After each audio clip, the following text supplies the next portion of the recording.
1.3 का चल रहा था। तो उससे आगे देखिए घात समुच्चय, पावर सेट किसे कहते हैं। पावर सेट, पावर सेट में जो है यदि हमारे पास कोई एलिमेंट है 1 2 3, अब इसके हमको उपसमुच्चय लिखने हैं। तो इसके उपसमुच्चय क्या क्या हो सकते हैं। तो एक उपसमुच्चय हो जाएगा इसका 1, केवल एक एलिमेंट आ जाए। एक उपसमुच्चय क्या हो जाएगा, केवल एक 2 आ जाए अकेला। और एक क्या हो जाएगा, केवल 3 आ जाए। और दो एलिमेंट भी आ सकते हैं, एक बार ये आ जाए, एक बार ये आ जाए, एक बार 1 के साथ 3 आ जाए। कितने हुए 1 2 3 4 5 6। और एक अपने आप से ये भी प्रत्येक सेट जो है, प्रत्येक सेट अपने आप में भी सबसेट होता है।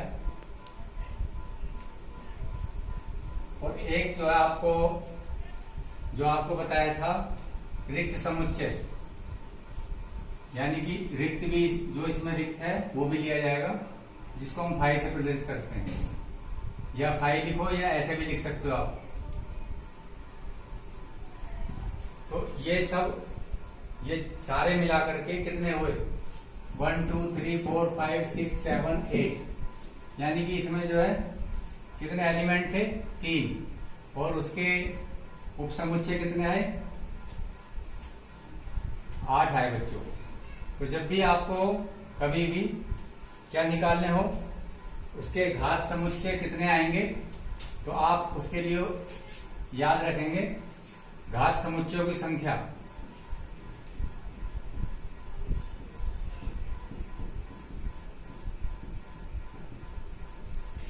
उसे प्रदर्शित करते हैं पी ए से। पी ए बराबर आएंगे 2 की पावर n, जहां n जो है अवयवों की संख्या है।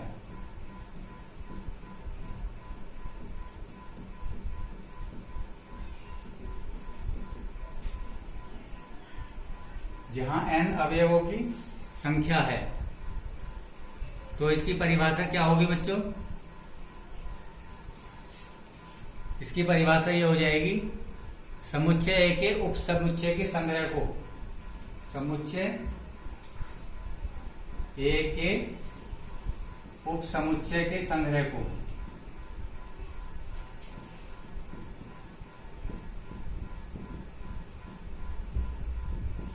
वो घात समुच्चय कहते हैं।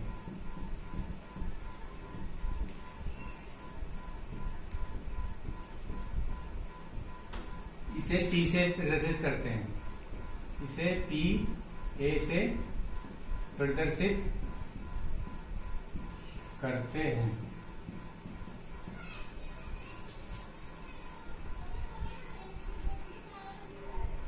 तो इन सबको यदि पी ए के रूप में लिखोगे तो सबको एक साथ लिखोगे, तो पी ए बराबर यहाँ क्या हो जाएगा, इन सब का भी एक क्या बन जाएगा, एक सेट बन जाएगा इनका। तो फिर एक और ब्रैकेट लगा दोगे, ये घात समुच्चय। अब ये पूरा घात समुच्चय कहलाएगा उप समुच्चयों का संग्रह, यानी कलेक्शन ऑफ सबसेट। यहां पर जो है 3 एलिमेंट थे, यदि कोई ऐसा समुच्चय होता, मानो उसमें केवल एक एलिमेंट होता, तो कितने इसके जो है उपसमुच्चय होते। तो इसका एक तो एक ही हो जाता, और दूसरा क्या होता रिक्त समुच्चय 5। तो पी ए बराबर क्या आता बच्चों,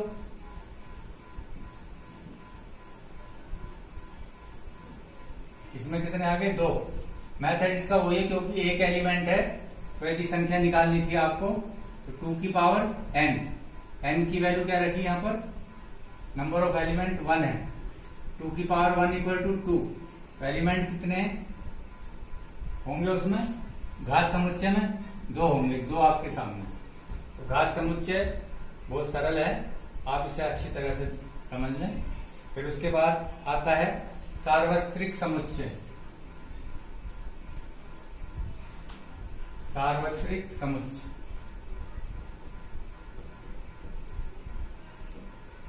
यूनिवर्सल सेट,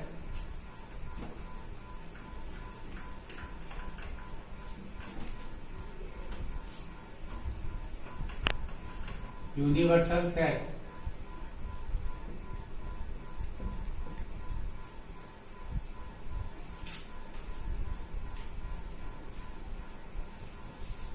आप जानते हो यूनिवर्स मतलब ब्रह्मांड, यानी कि जो हम छोटे छोटे जो सेट बना रहे हैं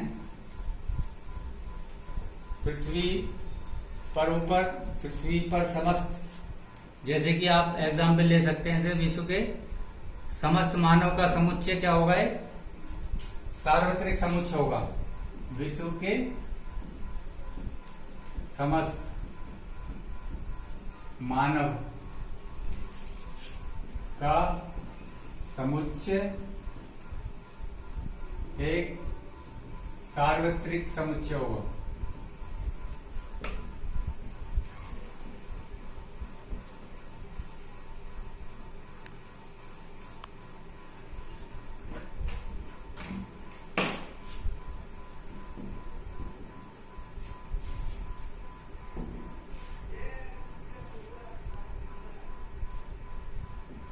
जैसे कि आप प्राकृत संख्याओं का समुच्चय, प्राकृत संख्याओं के समुच्चय में से आप, जैसे एक प्राकृत संख्याओं का समुच्चय है,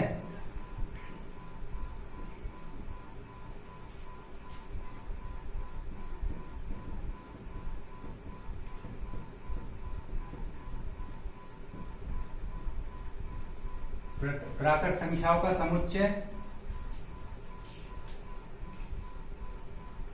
प्राकृत संख्याओं का समुच्चय सम संख्याओं के लिए, सम संख्याओं के समुच्चय के लिए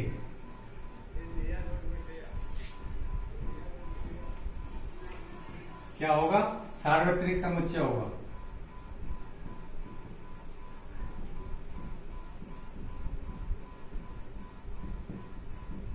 क्यों? क्योंकि जो प्राकृत संख्या है, प्राकृत संख्याओं में ही सम संख्या समाहित है। तो जब आप सम संख्याओं का समुच्चय अलग से बनाओगे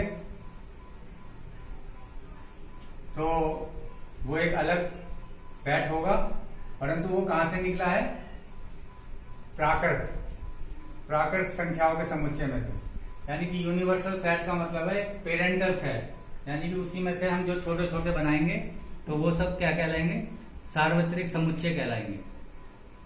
तो ये जो है आप एक्सरसाइज स्टार्ट करोगे तो उसमें यूज होगा इसका।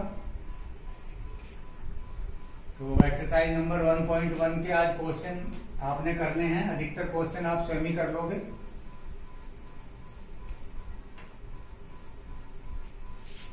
मैं कुछ क्वेश्चन पढ़ देता हूं आपको। पहला क्वेश्चन है कि रिक्त स्थानों की पूर्ति करो। पहले का फर्स्ट पार्ट है, रिक्त स्थानों की पूर्ति करो। और रिक्त स्थान किससे भरने हैं हमको, या तो इस वाले साइन से भरने हैं या इस वाले साइन से भरने हैं। यानी कि ये बताना हमको सेट है या सबसेट है। जैसे कि पहले का फर्स्ट पार्ट बता रहा हूं मैं आपको, 2 3 4, 2 3 4, फिर उसके बाद डॉट डॉट लगा हुआ है 1 2 3 4 5। तो ये बताना है कि ये इसका सेट है या नहीं है। तो आप देख लीजिए 2 3 4 यहाँ पर भी है, यहाँ पर भी है, तो क्या होगा, कौन सा साइन आएगा, यही साइन आ जाएगा। ऐसे ऐसे आपके में कितने सारे पार्ट हैं। सेकंड पार्ट है ABC BC D। तो ये आप कर लोगे।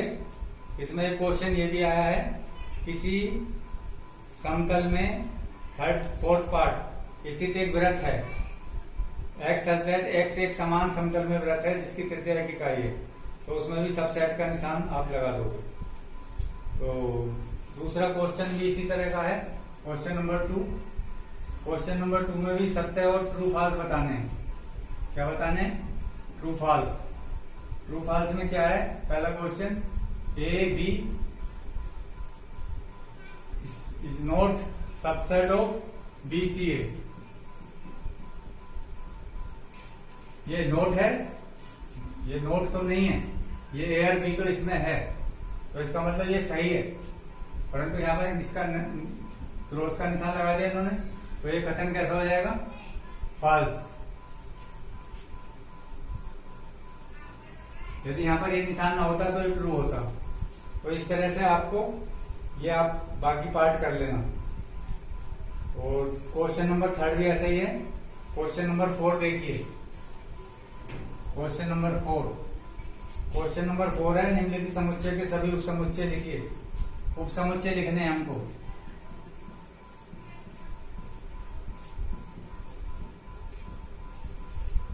उपसमुच्चय लिखिए। पहला है केवल एक एलिमेंट है, तो इसका उपसमुच्चय क्या आ जाएगा? ए का तो केवल ए ही आएगा ना, इसका उपसमुच्चय भी ए ही होगा खाली। इक्वल टू ए। तो इस तरह से आपके ये जो है 4 क्वेश्चन है, इसके पार्ट दे रखे हैं आपको। एक इसमें उपसमुच्चय क्या हो सकता है बच्चों, जो मैंने बताया था आपको 5 ही लेना है आपको। दूसरा क्या हो जाएगा? 5। ऐसे ही आपको जो है इसके जो है बाकी पार्ट दे रखे हैं। सेकंड पार्ट भी दे रखा है, ए बी के भी लिखने हैं आपने। सेकंड पार्ट में ए बी के कितने हो जाएंगे? 2 की पावर 2 है।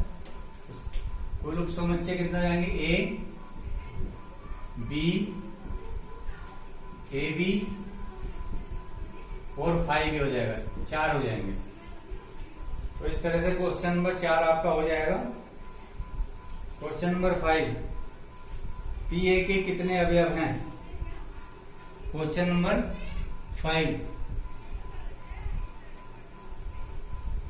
पी ए के कितने अवयव हैं यदि ए इक्वल टू 5 है?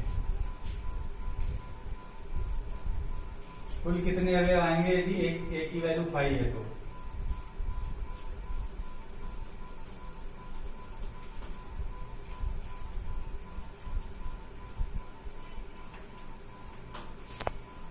इसे देखिए,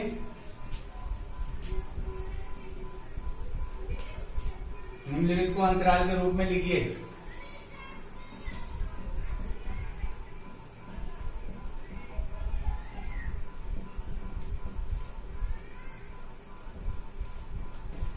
अंतराल के रूप में लिखना है। फर्स्ट पार्ट है x such that x belongs to R, x is less or equal to 6 और greater or equal to -4। अब समझिए, तो इसमें कौन कौन से एलिमेंट आएंगे, इसको टेबुलर फॉर्म में लिखना है। अंतराल के रूप में कैसे लिखोगे? इसमें हमने बताया था यदि इक्वल टू का निशान नहीं है तो -4 उसमें सम्मिलित नहीं है। तो ये कौन सा इंटरवल है? ये खुला अंतराल है। तो खुले अंतराल का साइन ये है, ऐसे लगाएंगे। -4 और 6 में कौन सा है जब इक्वल टू का निशान आ रहा है, यानी 6 इसमें शामिल है, तो इसमें कौन सा निशान बनाएंगे? ब्रैकेट। यानी कि इसमें जो है दोनों अंतराल का यूज हो रहा है बच्चों, खुला और बंद, यानी विवर्त संवर्त, यानी कि ओपन और क्लोज। यहाँ पर जो है यदि आपने बड़ा ब्रैकेट लगा दिया तो आपका सवाल गलत हो जाएगा। इस तरह से इसका लिखने का तरीका है अंतराल का, बहुत ध्यान से देख लें इसको। और इसका जो है मैं आपको सेकंड पार्ट ही बता रहा हूं। सेकंड पार्ट देखिए ध्यान से।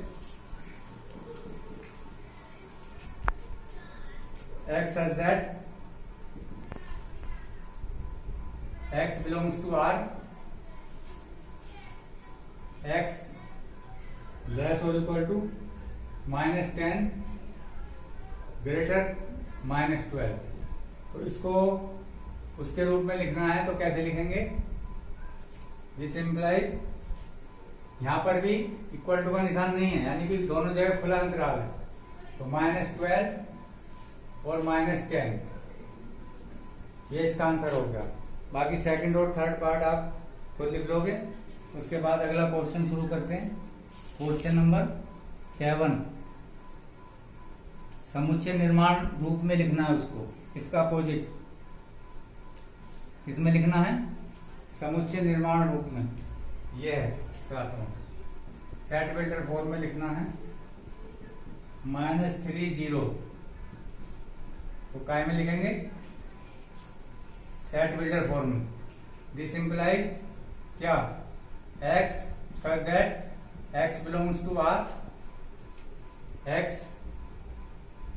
is less than 0, greater than -3, क्योंकि यहां पर दोनों क्या है?